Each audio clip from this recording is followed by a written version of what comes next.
Noël, Noël, oui, on vit le roi des rois. Aïe, aïe, aïe. Bonjour à toutes et à tous, soyez les bienvenus si vous nous rejoignez à l'instant sur Nord FM, votre émission Parole Maître Pièce, c'est maintenant et c'est jusqu'à midi. Un invité des échanges avec vous également puisque vous avez la possibilité d'intervenir dans cette émission au 0680 596, c'est un fixe 622 599 ou sur notre page Facebook tout au long de cette émission. À la co-animation de cet entretien avec moi, Violaine Bittier. Bonjour Violaine. Bonjour Myrtha. Notre maître pièce de jour est Alain Geneviève. Bonjour Alain Geneviève. Bonjour. Je vais tenter de faire une présentation de vous que vous allez compléter bien sûr puisque vous avez plusieurs cordes à votre arc. Vous êtes retraité de l'Éducation nationale, chanteur, musicien, tromboniste plus précisément, entraîneur, vous nous direz dans quel domaine. Vous avez aussi touché à la politique, on n'en parlera pas compte tenu de l'actualité du moment. Un homme impliqué dans la culture de son pays, qui est Alain Geneviève? Eh bien, un Lorinois de pure souche, élevé par des habitants de là où nous nous trouvons. Oui, ici même. Oui, ici même à Montserrat. Mais bon, ma mère habitait le bourg. Mais mon frère et moi, nous étions ici pendant un bon moment, pendant la jeunesse. Puis bon, ce fut le collège du Lorrain. Après le collège, après la troisième, le lycée Schellcher, interne au lycée Schellcher. Grande école, grand lycée de Martinique. Absolument, à cette époque, il fallait être costaud pour arriver là. Il n'y avait que 3 lycées en Martinique. Ça en dit déjà long sur vous, sur votre parcours certainement. Et bon, après, ce fut le baccalauréat. Et juste après le baccalauréat, je voulais aller faire des études d'expert comptable. Ça n'a pas pu se faire pour des raisons simples. Le service militaire ne m'a pas autorisé à le faire. Donc je me suis inscrit à l'Éducation nationale. Et depuis donc, le 6 décembre 1971, j'ai enseigné jusqu'à juillet 2013. Avant de nous dire dans quel domaine, quelle matière vous avez enseigné, qu'avez-vous retenu de votre enfance? Mais énormément de choses. Surtout, la vie à la campagne, c'est d'une richesse innommable, c'est extraordinaire. Donc, de mon enfance, il reste tout ce que j'ai en moi, en fait. Rien n'a disparu. Ça veut dire, justement, vous parlez de culture. Il m'arrive de chanter Noël, par exemple. Eh bien, c'est ici, à Montserrat, que j'ai appris à chanter Noël. Simplement. Et cette époque? C'est une très très très belle époque. C'est-à-dire que je voudrais tout simplement dire aux gens qu'il faut écarter la voiture, si on veut bien comprendre. Il y avait quelques voitures, il y avait quelques personnes qui avaient la voiture, mais nous faisions tout à pied en fait. On allait au bout à pied, on remontait. Par conséquent, en chemin, on avait la faculté de trouver tous les bons fruits sur la route, tous les bons fruits de la Martinique déjà. Bon, on avait aussi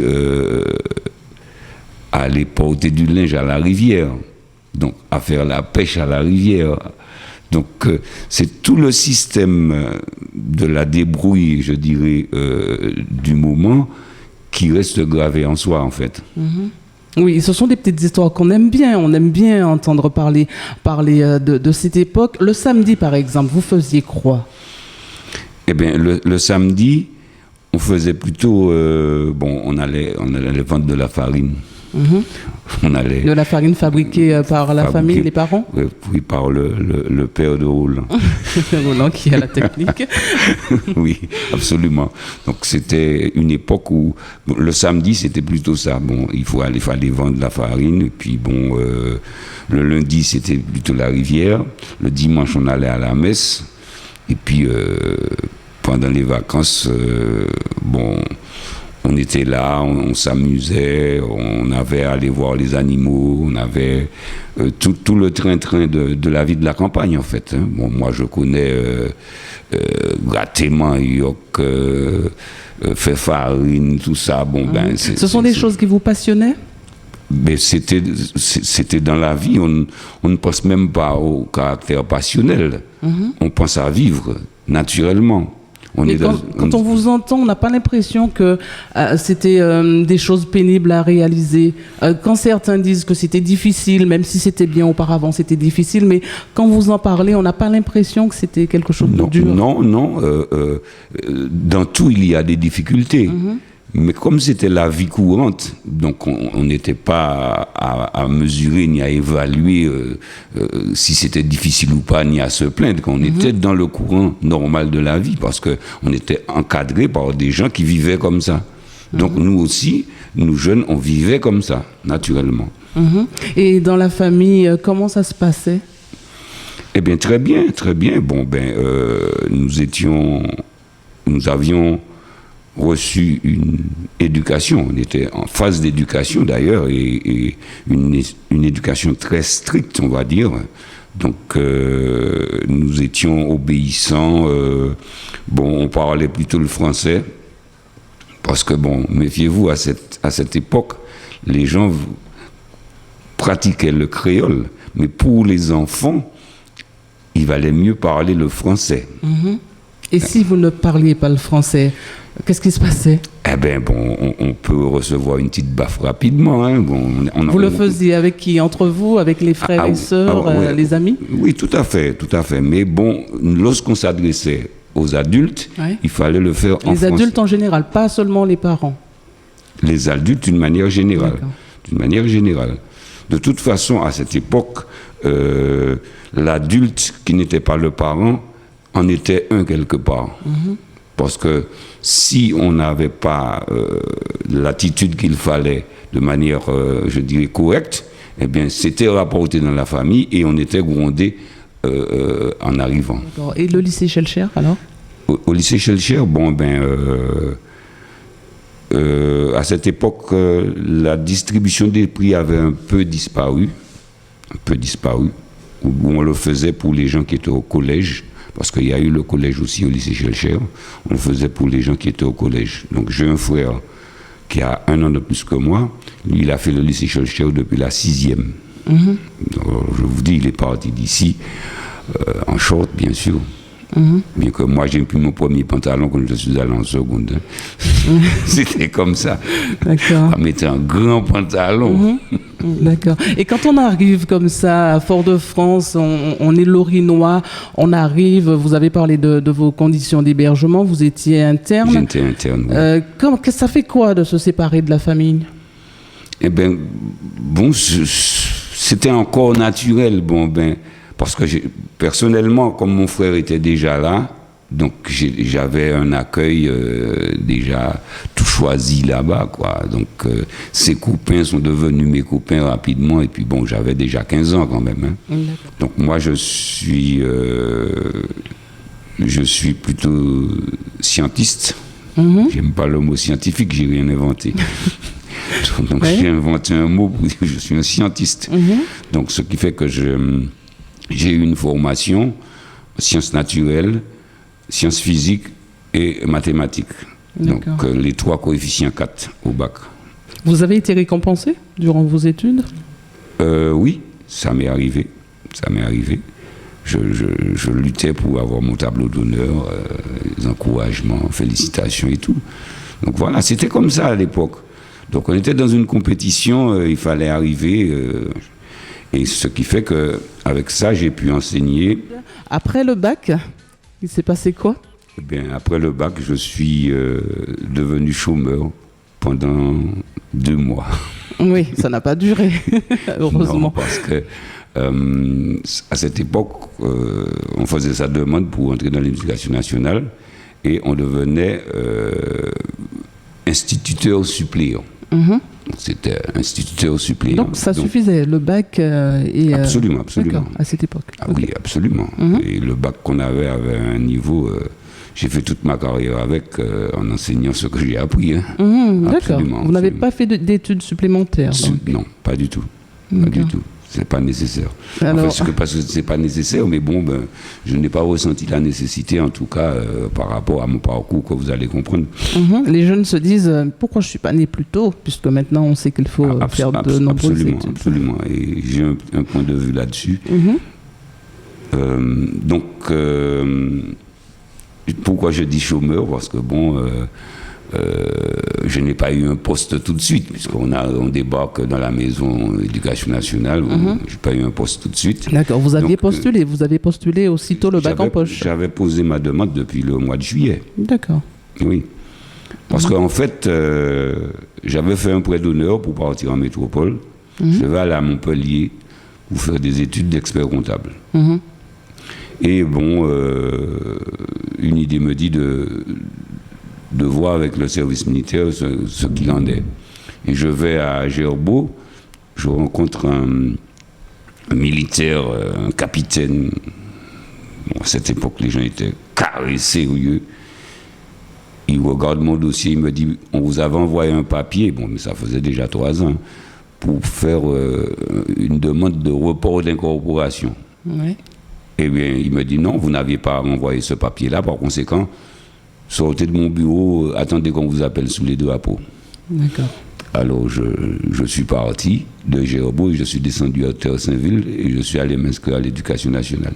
Donc, en octobre, je vois tout le monde partir à l'école, tout le monde partir faire cours, tout le monde partir au travail. Je me suis trouvé étrange, puisque j'étais désœuvré. Et puis, de temps en temps, je demandais de l'argent à maman pour descendre sur Fort-de-France, aller au bureau pour demander est-ce que vous n'avez rien pour moi, exactement comme ça se passe les gens qui vont à Pôle emploi quoi maintenant, hein. Donc ce qu'il y avait, je remontais Bredouille et jusqu'au 6 décembre de l'année scolaire 1971-72, je reçois un télégramme qui me dit de me rendre au collège de Basse-Pointe pour remplacer une dame qui rentrait en congé maternité.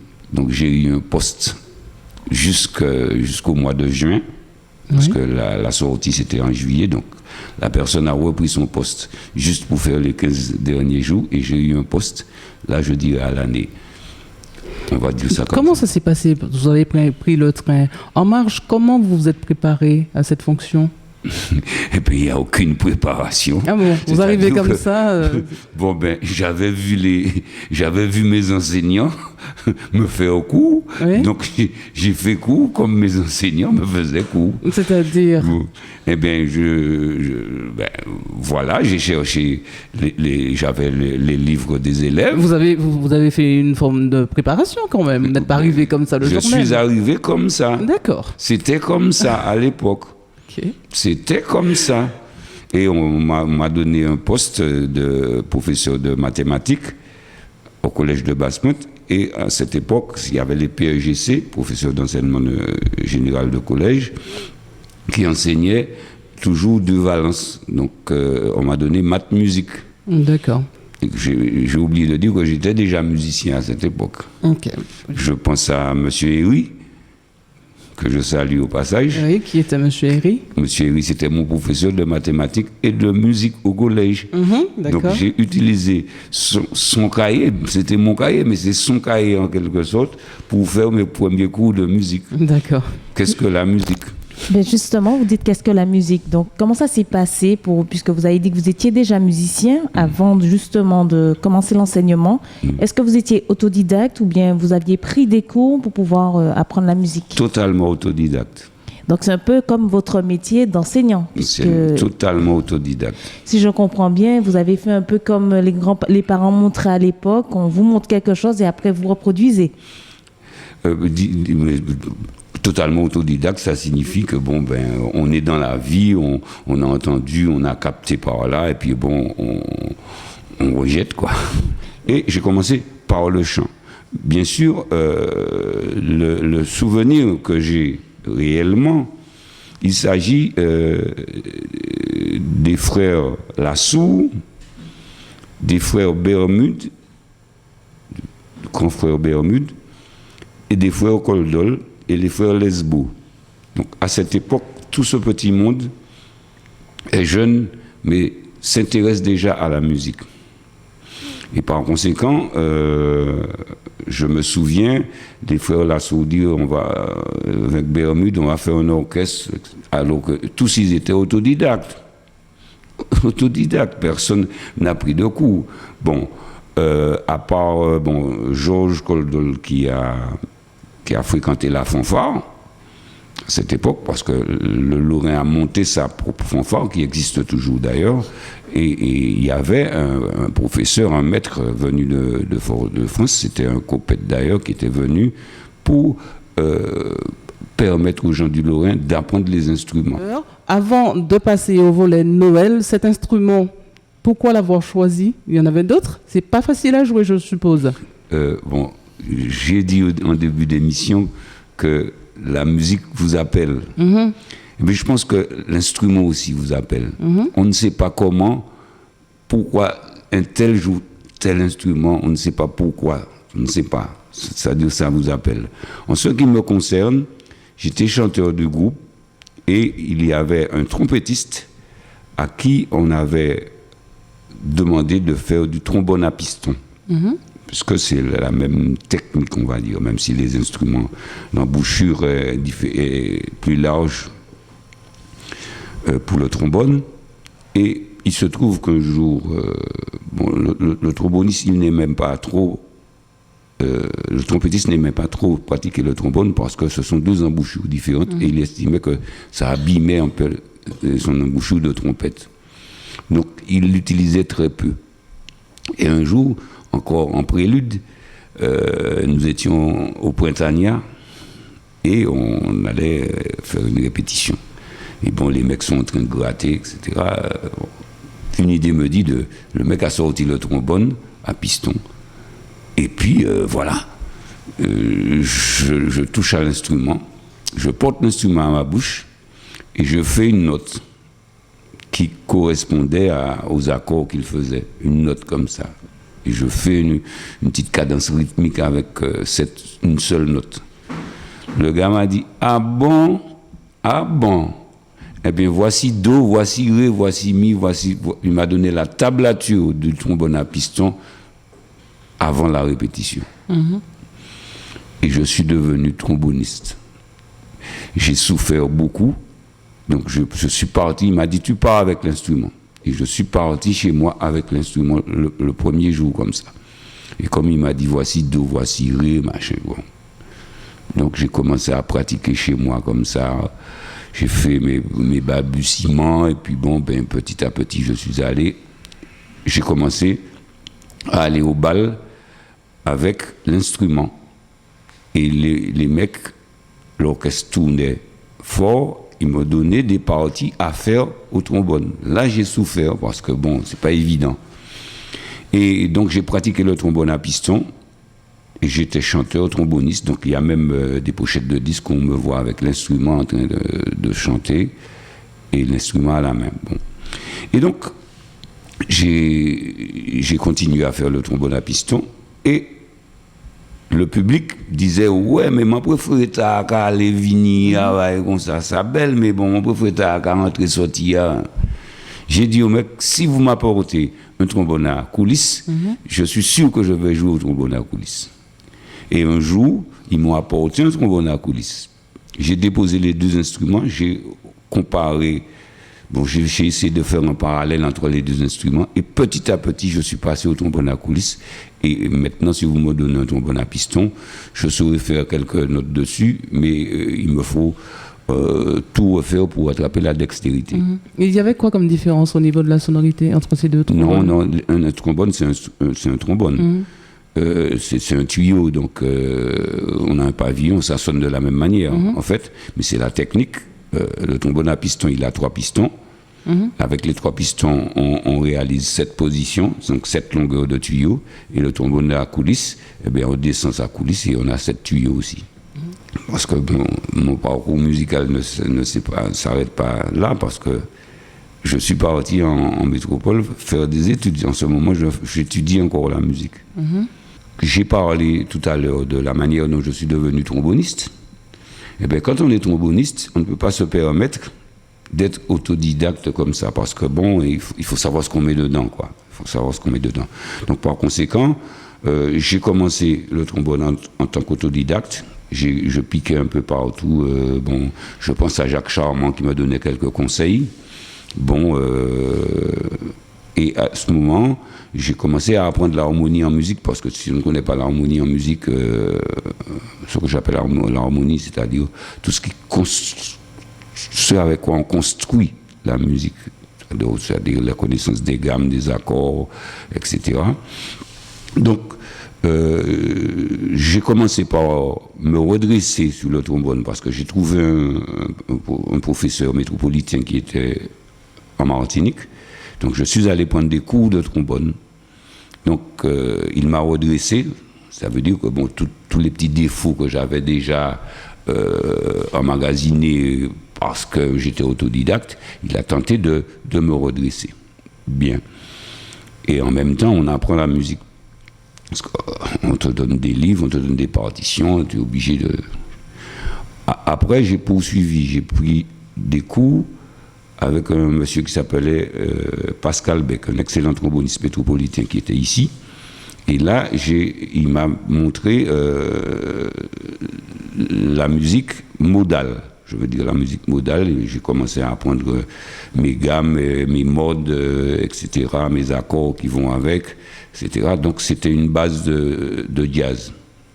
Oui. Donc j'ai étudié ça. Suite et fin de notre émission Parole Maître Pièce. Alain Geneviève, on va parler de Noël. Je ne dirai pas le Noël à venir, puisque vous me dites qu'on est en plein dedans. À ce Noël d'antan, d'aujourd'hui, quelle est votre vision de tout cela? Ben, en fait, j'ai dit au départ que j'ai appris à chanter Noël ici à Montséron. D'accord? Et en fait, c'est vrai, je me rappelle de monsieur Dimini Marie-Julie qui s'asseyait et qui chantait le cantique comme ça, bon, sans le livre. C'était extraordinaire. Donc, quand je chante Noël, maintenant, c'est ce que j'ai vécu avant. Mais maintenant, il y a Noël et les chants de Noël. Les chants de Noël accompagnent en fait Noël. Mais le comportement des gens avant, c'était parce que, bon, la société n'avait pas encore évolué. Comme maintenant, j'ai dit, il faut faire abstraction de la voiture. Donc, si on enlève la voiture, on comprend pourquoi il y avait la ribote. Ça s'appelle la ribote. Ça veut dire qu'on passait chez les gens à pied, chanter Noël. Donc, on allait de maison en maison. Et c'était l'occasion pour les gens de se réconcilier. Parce qu'il y avait des petits conflits dans le quartier. Et à Noël, on passait l'éponge. Donc, celui-ci qui était soi-disant fâché avec l'autre, il allait à la maison de l'autre. Et puis, bon, hop, il faisait la paix. Donc, on chantait le cantique en chemin, et puis bon, les fameuses ritournelles que l'on voit, c'était pas comme ce qui se passe là maintenant. Bon, en fait, les ritournelles, c'était, on va dire, la presse de l'époque, si on fait une comparaison. C'est-à-dire? Eh bien, quand il se passait des choses dans l'année, il se passait des choses. Et on profitait du Noël pour raconter un petit peu les choses sous forme de boutade, sous forme de chansons, en fait. C'est ça le sens des ritournelles. Et puis, on agrémentait ça autour même du Noël. Bon, en tison d'y fait pris dans ma gorge, il faudra du rhum pour l'arroser. Ça signifie quoi? Ça signifie quoi, justement? Ça veut dire que j'ai déjà tellement chanté, ma gorge me boule, donc donne-moi un petit coup à boire, quoi. D'accord, en tison d'ifé. En tison. En tison, d'accord. En tison d'ifé pris dans ma gorge, il faudra du rhum pour l'arroser. Il y avait une manière de rentrer chez les gens. On dit bouteille, carafe, mettez-la sous table là. D'accord. Bouteille, carafe, la mettez-la sous table là.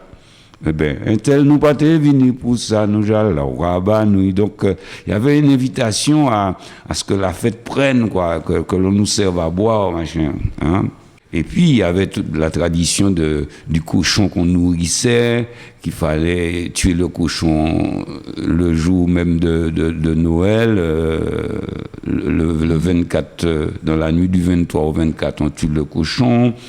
Donc, il fallait aller à la rivière, laver les boyaux, faire tout ça. Aujourd'hui, on entend presque plus ces cris. Ça enlève quelque chose du Noël d'ici, de Martinique, des Antilles? Ça enlève forcément, mais vous savez que maintenant, pour tuer un animal, il faut aller à l'abattoir. Hein. Donc, et en plus, il y avait des abattoirs dans les communes. Hein. Au Lorrain, il y avait l'abattoir. Hein. Il y avait un abattoir au Lorrain. Il faut sonoriser. Tandis qu'avant, on était dans une pièce comme celle-là, on chante Noël avec Thibaut bouteille chacha, ça suffisait. Pourquoi ce n'est plus comme avant? Qu'est-ce qui s'est passé? Mais l'homme est en pleine mutation, tout évolue. C'est un peu normal. Comme je vous dis, vous avez la télévision chez vous, donc vous restez à regarder la télévision, voilà, vous n'allez pas chanter Noël.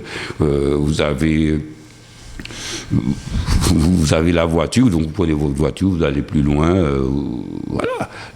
Donc, les éléments qui sont venus se greffer à la vie de l'individu chaque jour font que les choses changent, les choses évoluent, voilà. Et puis bon, s'il y a une évolution passagère qui fait que bon, ça a perdu pied. Donc quand c'est revenu, ça revient avec les éléments du moment. Voilà. D'accord. Ce Noël ne passe pas non plus inaperçu, il est vécu. Noël est là. Et puis, faut pas oublier non plus que Noël avait un caractère religieux. Très religieux. Donc, c'est comprendre déjà le livre du Cantique. Le Cantique même, vous voyez, il y a les avant et après. Donc normalement, on chantait Noël le minuit chrétien, le 24 à minuit. Où? Après la messe. Après la messe, on chantait Jésus-Christ né aujourd'hui, il est né le divin enfant. Et puis on chantait le minuit chrétien, c'est l'heure solennelle. Donc ça veut dire que avant le 24, c'était la partie du cantique qui se trouve avant la page 22. Ce que les chrétiens appellent justement la période de l'Avent qui dure en 4 semaines religieuses. Voilà. Donc tout ça est... Maintenant, bon, on chante Michou Veillet, la nuit dans sa chaumière, à n'importe quel moment. On dit allez mon voisin à n'importe quel moment, alors que l'avènement n'a pas encore eu lieu. Donc c'est rentré aussi dans les mœurs comme ça. Donc on chante pour chanter, on chante pour s'amuser, on chante mais pas vraiment pour célébrer la venue du Christ. Ceux qui chantent aujourd'hui ne le savent certainement pas. Ça n'a pas été dit. Les anciens, entre guillemets, ne l'ont pas transmis de cette manière, peut-être. Mais justement, bon, vous savez, faut pas oublier. Là encore, il faut voir que le moyen de transmission, les moyens de transmission que nous avons maintenant sont très modernes, la radio, et les réseaux sociaux, tout et tout. Mais à l'époque, bon, ben, c'était en famille que ça se passait. Hein. Donc la transmission, ça qui prend, ça qui pas prend. Voilà. Quoi qu'il en soit, le Noël d'avant, le Noël aujourd'hui, et on peut toujours compter avec vous, Alain Geneviève. On arrive presque au terme de notre émission. On vous remercie d'avoir participé, d'avoir répondu à notre invitation. Quelques mots parce que vous allez repartir bientôt, quelques mots pour les Lorinois, pour tous ceux qui vous ont entendu aujourd'hui. Je profite pour saluer tous les Lorinois, tous les compatriotes. Savent que Alain là, quoi. Alain pas disparaître. Alain est là. J'ai encore un peu de santé devant moi, donc je touche du bois. Et il faut savoir que je vais revenir jusque dans le pays. Je le souhaite d'ailleurs. Et je serai à la disposition de tous ceux qui ont envie de savoir un petit peu plus comme moi j'ai eu envie de savoir. Donc je serai à la disposition de mes élèves, puisque bon, je crois que j'ai un sacerdoce. J'ai une mission, c'est-à-dire d'acquérir du savoir et de transmettre ce savoir. Merci Alain Geneviève, merci Violaine Bittier. On va terminer en musique, bien entendu, avec l'absinthe. C'était en Griavla, toujours du live, au Miracle d'amour, au chant, Alain Geneviève, bien entendu. Bon week-end à tous. Et on y veut le roi des